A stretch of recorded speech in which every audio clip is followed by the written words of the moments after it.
Avez-vous déjà eu du mal à avaler votre salive en voyant la personne qui a détruit votre santé mentale, qui a menti sans vergogne et manipulé son entourage, se promener librement comme si elle était la grande victime de l'histoire? Avez-vous déjà passé des nuits blanches, l'oreiller trempé de larmes brûlantes, à interroger Dieu sur la raison pour laquelle votre agresseur semble prospérer, sourire et mener une vie parfaite, tandis que vous ramassez les morceaux de votre propre santé mentale brisée et essayez de reconstruire votre vie à partir de zéro? Lorsque vous côtoyez une personne présentant des traits de narcissisme pervers, le sentiment le plus accablant et suffocant qui vous étreint est celui d'une justice défaillante, d'un mensonge cruel qui a triomphé de la vérité et d'une personne inexplicablement protégée et intouchable. Elle pose pour des photos, assiste à la messe du dimanche, serre la main aux notables locaux, paie les repas de famille et arbore une fausse moralité éclatante qui vous soulève le cœur de dégoût et d'indignation. Votre chair réclame une vengeance immédiate. Votre esprit épuisé vous supplie de rassembler des preuves, d'enregistrer des conversations, d'envoyer des captures d'écran à sa famille et de tenter désespérément de prouver au monde entier la cruauté dont il fait preuve en secret. Mais je vous demande d'arrêter tout immédiatement, de respirer profondément et de vous concentrer sur la vérité clinique et spirituelle qui libérera votre âme de son emprise. Votre volonté compulsive de vous faire justice vous-même est précisément le piège qui vous maintient sous son emprise. Le Dieu qui sonde les cœurs n'est pas aveugle. Il n'est pas sourd à vos supplications déchirantes. Et en aucun cas, il ne permet à la méchanceté délibérée de rester impunie. La justice divine n'est pas un événement explosif, rapide et spectaculaire. La justice divine est un processus méticuleux, terrifiant, lent et implacable. Et lorsque le ciel décrète que le règne de ce manipulateur est terminé, Dieu ne commence pas son jugement en détruisant sa vie de l'intérieur, mais plutôt en anéantissant et en démantelant toute la structure extérieure sur laquelle le narcissique se sert pour survivre et maintenir son pouvoir.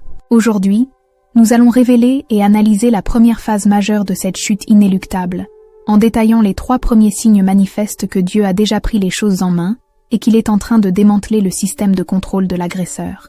Avant d'explorer en profondeur les mécanismes impitoyables de la vengeance divine, n'hésitez pas à aimer cette vidéo et à vous abonner à la chaîne pour ne rien manquer de notre contenu.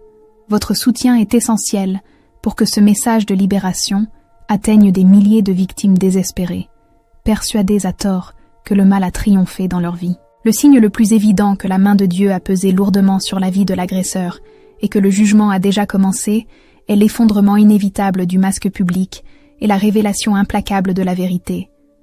Pour comprendre la gravité de cette intervention divine, il faut d'abord saisir l'anatomie psychologique précise d'un manipulateur chronique. Le narcissique ne possède aucune identité réelle, profonde, empathique ou authentique. Son âme est un vide. Absolument tout ce qu'il présente à la société se résume à une façade théâtrale, un hologramme social méticuleusement conçu, poli et répété pour susciter les applaudissements, le respect et l'admiration d'un public aveugle.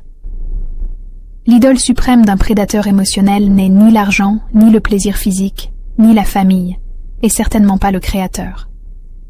Le seul Dieu devant lequel le narcissique s'incline est sa propre image publique. Et lorsque le Seigneur décide d'intervenir en faveur de la victime cruellement réduite au silence, il ne s'attaque pas aux causes profondes du problème. Dieu s'attaque de front, et avec une force implacable, à l'autel d'idolâtrie du pervers narcissique.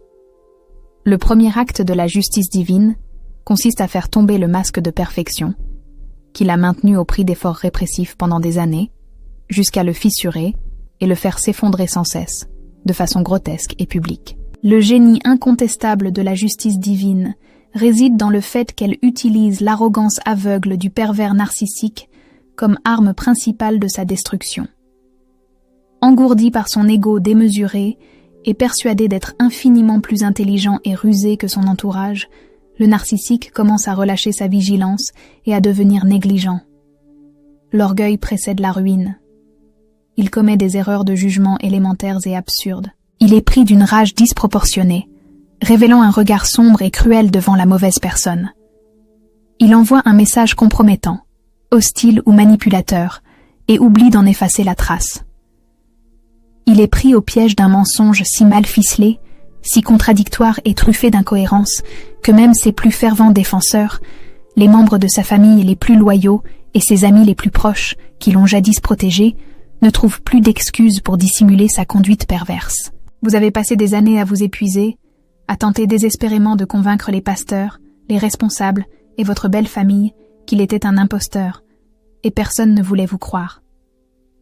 Mais le signe le plus révélateur apparaît au moment où vous abandonnez enfin le combat, où vous vous taisez, où vous vous murez dans le silence, et où vous observez, impuissant, Dieu lui-même dévoiler les ténèbres cachées sous le soleil de midi. Les pièces du puzzle commencent à se détacher dans l'esprit des autres. Les témoins au travail et les membres de la congrégation commencent à remarquer un comportement erratique, une hostilité à peine contenue et une froideur effrayante. Le récit classique du mari pauvre et incompris, victime souffrante, qu'il a si souvent utilisé pour le diffamer et ternir sa réputation, commence à s'effondrer de lui-même. L'agresseur comprend vite que les regards ont changé. Il remarque les chuchotements qui cessent brusquement lorsqu'il entre dans la salle à manger. Une terreur absolue, paralysante, s'empare de lui, car être démasqué est la pire des humiliations. Cela prouve que tous ses efforts machiavéliques pour détruire sa réputation ont été vains. La vérité n'a besoin ni d'avocats passionnés, ni de dossiers implacables. La vérité est comme un lion. Il suffit de la lâcher, et elle se défend d'elle-même. Quand vous voyez sa mascarade s'effondrer en public, et le doute gagner même ses propres alliés, vous avez la preuve irréfutable que Dieu démasque le prédateur sans que vous ayez à lever le petit doigt. Et au moment précis où le masque de porcelaine se fissure irrémédiablement, la conséquence immédiate et insoutenable pour l'agresseur se manifeste par un deuxième signe, l'assèchement implacable et irréversible de son approvisionnement émotionnel et relationnel.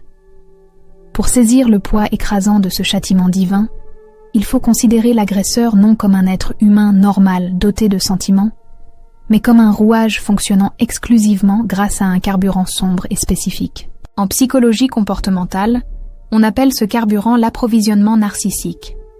Cet approvisionnement vital se manifeste par l'attention incessante, le sentiment de contrôle absolu, la peur paralysante qu'il inspire à ses victimes, l'adoration servile qu'il exige et le sentiment d'être vénéré comme l'autorité suprême. Sans ce carburant constant qui coule dans ses veines, le prédateur s'effondre mentalement, tel un toxicomane en plein sevrage. Lorsque Dieu intervient et décrète que le jeu est terminé, la deuxième action concrète du ciel consiste à couper le signal de communication, à isoler la source principale et à tarir les puits où il puisait son eau. Ce qui semblait autrefois un réseau de contacts puissants, influents et inébranlables, commence à se défaire silencieusement et rapidement. Ceux que nous qualifions de complices ou de singes volants, c'est-à-dire les proches négligents et les amis complices qui ont toujours couvert l'agresseur de compliments, justifié ses agressions verbales et contribué à son oppression, se réveillent soudain d'une profonde torpeur collective. Ils ressentent un épuisement mental inexplicable. Ils réalisent qu'ils portent un fardeau de confusion qui n'est pas le leur et, un à un, ils prennent leur distance, laissant l'agresseur seul face à ses propres pensées. Les vieilles tactiques de manipulation sournoise, le chantage affectif, les silences punitifs et les menaces d'abandon perdent toute efficacité. Ils tentent de provoquer des larmes et de verser des larmes de crocodile pour obtenir des faveurs financières ou un pardon immédiat, mais ne rencontrent qu'une froideur glaciale et des portes closes. Ils tentent d'intimider et de crier pour briser la volonté d'un subordonné ou d'un membre de sa famille, mais se heurtent violemment à des limites infranchissables. Le Seigneur des armées orchestre avec maestria un scénario où le charme superficiel, l'intellect et le pouvoir de persuasion du narcissique perdent tout leur éclat. Désespéré, avide d'attention et sentant son propre pouvoir s'évaporer comme de la fumée, le narcissique sombre dans une panique aiguë. Son instinct de survie se réveille et il se précipite pour trouver sa source d'admiration auprès de personnes naïves. Il tente d'entamer des relations amoureuses précipitées, de manipuler ses nouveaux cercles d'amis ou de se faire applaudir dans son nouveau milieu professionnel. Mais la justice, implacable, ne l'épargne pas. Son charme envoûtant est brisé, spirituellement et définitivement. L'aura de succès incontestable qui l'entourait est arrachée par le ciel, et il récolte désormais une série humiliante de rejets absolus. Il est ignoré en réunion, exclu des conversations. Ses plaisanteries sarcastiques ne suscitent plus de rires approbateurs. Et ses opinions arrogantes sont traitées avec une indifférence totale. Voyez plutôt, pour un être vide qui fonde sa raison sur un sentiment de supériorité, de génie et d'être le centre de l'univers, être traité comme quelqu'un d'ordinaire, d'inintéressant et d'insignifiant est un supplice permanent. Ce manque d'attention n'est pas un simple coup du sort. C'est la justice qui force le manipulateur à goûter à l'amertume de sa propre insignifiance, coupant un à un les fils invisibles du contrôle qui le maintenaient artificiellement gonflé d'orgueil et le laissant se dessécher, se ratatiner et s'étioler lentement devant l'absence totale et absolue d'un public. Avec leur image publique brisée et leurs besoins affectifs totalement bloqués par les circonstances, la structure matérielle de la vie du pervers s'effondre, déclenchant immédiatement le troisième signe, l'effondrement progressif des circonstances et l'inévitable récolte de son propre sabotage. Il est impératif que votre esprit intègre la réalité qu'il existe une loi spirituelle, naturelle et inébranlable, inscrite avec une clarté limpide dans les Saintes Écritures, qui stipule que ce qu'un être humain sème, il le récoltera nécessairement, irrévocablement et sans possibilité de recours.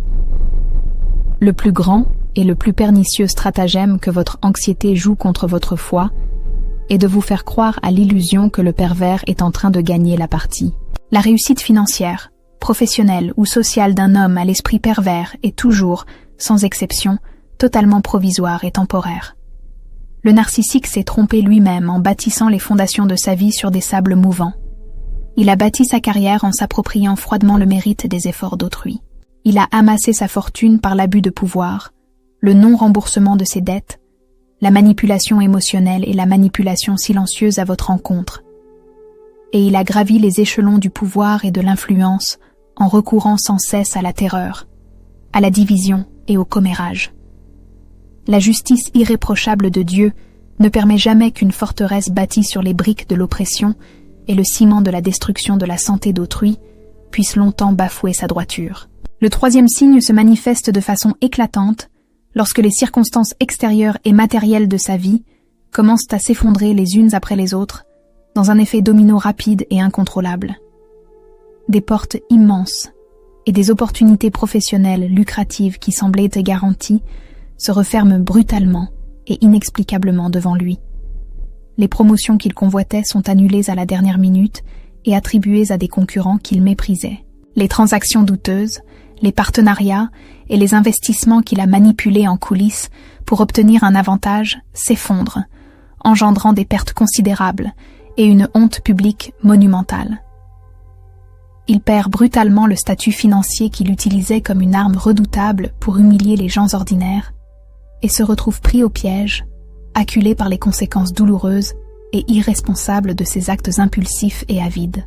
Et comme le prédit le manuel du comportement narcissique, il refusera de se regarder en face pour assumer ses responsabilités. Il tentera de blâmer le marché financier. Il criera à la faute sur l'économie du pays. Il reprochera à son ancien patron de ne pas avoir reconnu son génie. Et dans la grande majorité des cas, il essaiera de vous appeler pour vous faire porter le chapeau, prétendant que sa chance a tourné parce que vous l'avez cruellement abandonné. Mais, dans la réalité céleste, le temps de la moisson implacable est enfin arrivé. Le Seigneur retire sa main miséricordieuse et laisse ses propres graines pourries et ses mauvais choix germer et devenir le nœud coulant où son orgueil sera pendu. Tout le pouvoir matériel et social qu'il affichait avec arrogance pour prouver au monde qu'il était un homme béni des dieux se dissipe comme poussière, révélant à tous les observateurs spirituellement éveillés que le Créateur lui-même s'est dressé contre cette conduite destructrice. L'effondrement brutal de sa situation financière et professionnelle est comme une hache tranchante qui s'abat directement sur la racine de la fausse sécurité du manipulateur, détruisant le mensonge fondamental qu'il nourrissait, celui d'être l'architecte suprême, intouchable et brillant de son propre destin. Mais la grande question qui vous taraude sans doute en ce moment est la suivante. Que se passe-t-il exactement lorsque les remparts protecteurs s'effondrent, que l'argent disparaît du compte bancaire, que les applaudissements cessent et que le public entier rentre chez lui? Que se passe-t-il réellement dans l'esprit du prédateur lorsque toute structure extérieure est anéantie, et qu'il n'a plus personne sur qui déverser sa colère, et qu'il ne peut plus blâmer pour ses échecs répétés. Les 3 premiers signes que nous venons de décrire détruisent violemment le royaume visible du narcissique. Mais les 2 derniers, irrévocables, révèlent l'arène invisible et close où prend forme la plus grande terreur que l'esprit humain puisse concevoir. Cette révélation nous conduit directement, et de façon terrifiante, au 4e signe que Dieu a repris le contrôle de la situation. La soumission totale de l'agresseur à un esprit endurci et à l'enfer d'une insatisfaction chronique. Il existe un principe biblique de justice qui est, sans aucun doute, le plus effrayant de toute l'Écriture. L'apôtre Paul le décrit avec une clarté glaçante au chapitre 1 de l'Épître aux Romains. Il explique qu'il arrive un moment précis dans l'histoire de la rébellion d'un être humain où Dieu cesse tout simplement de lutter.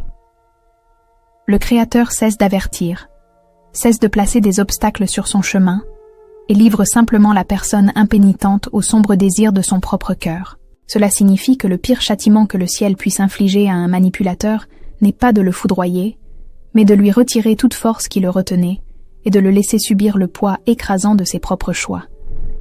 Lorsque le narcissique franchit la limite de la miséricorde divine, en détruisant intentionnellement la vie d'innocents et en bafouant la vérité, Dieu l'enferme dans son propre esprit malade. Et l'esprit d'un prédateur émotionnel, livré à lui-même, est une chambre de torture à sécurité maximale. Pour enfin surmonter l'envie de vous faire justice vous-même, il est essentiel de comprendre ce qui se passe dans le quotidien invisible de cette personne. Le narcissique vit dans un état de tourment mental constant. Il passe d'une relation amoureuse à l'autre, change d'amis aussi facilement que de vêtements, change de travail et cherche à s'offrir de nouvelles expériences matérielles, mais rien ne parvient à combler le vide abyssal qui le ronge. L'insatisfaction chronique devient sa seule compagne. De loin, à travers les réseaux sociaux ou les rumeurs de connaissances, l'illusion parfaite donne l'impression qu'il est heureux, qu'il passe à autre chose et qu'il profite de la vie comme si vous n'aviez jamais existé. Mais la réalité, à la fois clinique et spirituelle, qui se cache derrière ce sourire est un enfer personnel indescriptible. Le pervers n'a pas une seconde de répit. Il est tourmenté par une paranoïa permanente, une méfiance maladive envers tous ceux qui l'entourent, car, menteur invétéré, il projette sa propre perversité sur les autres et croit que tout le monde conspire secrètement contre lui. La peur d'être à nouveau démasqué le maintient dans un état d'alerte et de tension qui ronge sa santé physique et mentale de l'intérieur. Chaque matin, il se réveille avec le besoin désespéré de prouver sa supériorité, d'inventer de nouveaux mensonges pour dissimuler les anciens et de trouver quelqu'un dont il puisse absorber l'énergie. C'est une existence misérable, épuisante et suffocante. La justice divine opère dans le silence de ces premières heures du matin, lorsque les lumières s'éteignent et qu'il n'a personne pour applaudir sa fausse brillance. Le vide existentiel qu'il ressent est si violent qu'il a besoin de créer constamment le chaos et la confusion pour se sentir encore en vie. Inutile de révéler ses crimes émotionnels au monde, car Dieu lui-même l'a condamné à porter la pire des prisons dans son propre crâne. Une prison dont il ne pourra jamais s'échapper, aussi vite qu'il court, ou aussi haut qu'il tente de gravir les échelons de la vie. Et ce tourment intérieur insupportable atteint son paroxysme et sa limite maximale lorsqu'il culmine dans le signe numéro 5, signature définitive et irrévocable du jugement divin, l'isolement final et la récolte d'une solitude incurable. La plus grande et la plus terrifiante peur d'une personne atteinte de troubles de la personnalité narcissique n'est ni la pauvreté, ni la maladie, ni la mort physique. La terreur suprême, celle qui fait transpirer et paniquer le prédateur, c'est l'abandon. C'est l'idée de devenir insignifiant, oublié, invisible. Et c'est précisément à ce moment de faiblesse extrême que la justice divine porte le coup fatal. Pendant des années, voire des décennies, ce manipulateur a traité les autres comme de simples objets. Il a vampirisé l'énergie de sa femme, épuisé les finances familiales, utilisé ses enfants comme des pions dans ses jeux de manipulation, trahi la confiance de ses partenaires et épuisé la patience de quiconque tentait de l'aimer véritablement. La loi de la semence et de la récolte, immuable et toujours implacable, finit par imposer son cours. Dieu orchestre les circonstances de telle sorte que la source de soutien se tarisse complètement. Les ponts que l'agresseur a brûlés par orgueil sont désormais irrémédiablement brisés. Les complices et défenseurs aveugles qui le protégeaient et croyaient à la supercherie d'un homme bon se réveillent de leur torpeur manipulatrice et éprouvent une répulsion immédiate pour ce comportement. Lassés du drame incessant, des mensonges récurrents et des exigences d'adoration, les membres de la famille finissent par tourner le dos et partir. Le narcissique se retrouve complètement seul. Mais il faut bien saisir la profondeur et la gravité de cette situation. Il ne s'agit pas d'une solitude poétique, ni d'un isolement temporaire propice à la réflexion. C'est une solitude stérile, hostile et incurable. Il regarde à droite et ne trouve plus personne à blâmer pour ses propres échecs. Il regarde à gauche et ne trouve personne de naïf prêt à croire à ses histoires de victimisation. Il essaie d'appeler, d'envoyer des messages dramatiques, de simuler des crises émotionnelles, mais à l'autre bout du fil, il ne trouve que le silence pesant et irréversible de l'indifférence. Dieu permet que le pervers atteigne un point où il est contraint de rester assis dans une pièce vide, avec pour seule compagnie l'écho terrifiant de sa propre perversité. Et pour un être qui a besoin de validation extérieure et de la souffrance d'autrui pour pouvoir respirer, cet isolement total équivaut à une condamnation à mort psychologique. Il réalise, avec une terreur glaciale et paralysante, que le monde n'a pas cessé de tourner à cause de lui, et que la vie de tous ceux qu'il a tenté de détruire a continué de rayonner et de prospérer précisément parce qu'il n'en fait plus partie. Il est contraint d'assister, impuissant, à la renaissance de sa vie. Il vous voit recouvrer la santé, retrouver l'éclat dans vos yeux, entreprendre de nouveaux projets, tisser des liens authentiques et marcher dans une paix qui dépasse toute compréhension. Votre victoire et votre indifférence absolue à son égard sont la plus grande vengeance que la justice divine puisse offrir. Vous n'avez pas eu besoin de vous salir les mains, de vous abaisser à ses médisances, ni de dépenser une goutte de sueur de plus pour prouver que vous aviez raison depuis le début. Le Créateur lui-même s'est chargé de démanteler l'empire du mensonge et de livrer le bourreau au pire des destins, sa propre insignifiance. Si la révélation de ces signes vous a soulagé du poids du monde, apaisez votre cœur troublé et prouvez que le Seigneur des armées œuvre discrètement pour vous protéger, aimez cette vidéo dès maintenant, abonnez-vous à la chaîne pour que nous puissions continuer à révéler les vérités qui vous libèrent, et laissez un commentaire ci-dessous si vous avez déjà vu le masque de l'agresseur tomber devant d'autres personnes.